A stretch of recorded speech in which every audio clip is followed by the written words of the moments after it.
Good morning. It's time for Coffee Talk with Don. Put a little video that I filmed on the mountain up there earlier. Now I'm going to tell you about my little adventure.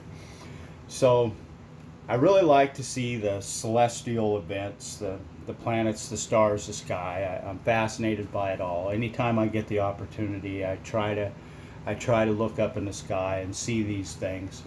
The comet is it's once in a lifetime thing. I'll never get another chance to do it. So I went all in on it. Borrowed Cassidy's camera. It's a 35 millimeter digital SLR. Way too complicated for a guy that don't know what he's doing, but there it was. So went out one night, got up really early in the morning, like 1:30 in the morning. Went out just up in the Silverton Hills and did some testing, some settings that I read about that people advised me about to see if I could capture the stars. There was too much ambient light from the cities to see the comet, but I was just trying to figure out how to run the camera. Pretty successful. Came on home, got an hour of sleep or so, took off, went to work the next day. As soon as I got off work, boom, up in the mountains I went. Drove for about 2 hours, stopped at a trailhead, hiked for 3/4 of a mile straight up this mountain, got up on top, plenty of time to get set up. It was really nice, it was a fun experience.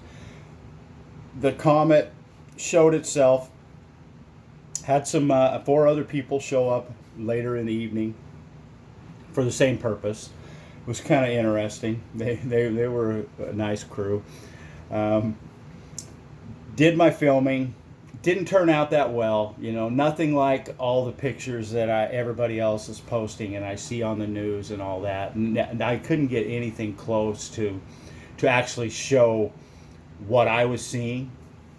Um, it was worth every bit of the effort and the lack of sleep that I put in, and I'm so glad that I did it. If you look at some of my pictures on Facebook and expand them, you can see a little better of what I was seeing. If you just look at the pictures themselves, they're not very good. But if you click on one of them and expand it, you'll see the comet. But it was much more impressive in person, and it was a wonderful experience, and I'm glad I did it. I don't regret it at all. I'm kind of glad it's over, but it was fun. It was really a lot of fun. Um, and after at like 11:30 at night, I come down off the mountain, in the dark, down this rocky, steep trail, trying to be really careful because the last thing I want to do, because I was all by myself again now. The other people had left an hour or so earlier, and get down to the trailhead parking lot, and turn around and look. There's a little narrow window through the trees, and the comet's right there. I mean, just as big and bold as beautiful. So, had I known exactly where it was going to be in the sky, because I had no idea. It took me forever to just find it, looking and looking and taking pictures and taking pictures and taking pictures and looking at them with long exposure. Finally found it. So, I didn't really have to hike up on top of the mountain, come to find out.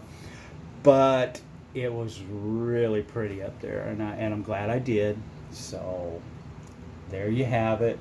That's Don the Comet Hunter.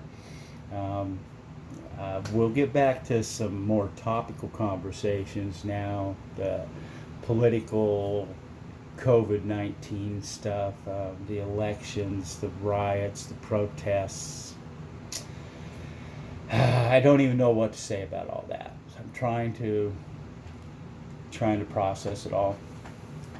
I love you all. The comet's still up there. It's closest to the Earth tonight, I think. Tonight or tomorrow night is it. I was worried about weather moving in, some clouds interfering, because it seems like that's what always happens to me when something like this happens. I walk outside and look up and there's clouds. So I took the opportunity that I had and I went for it. I'm not going to go looking for it anymore. I'm done with that. I'll just look at the pictures that professionals take because they're better. And but I got them and they're mine. So hey, that's how it is. I love you all. Going to take off now. See you on Friday. Peace.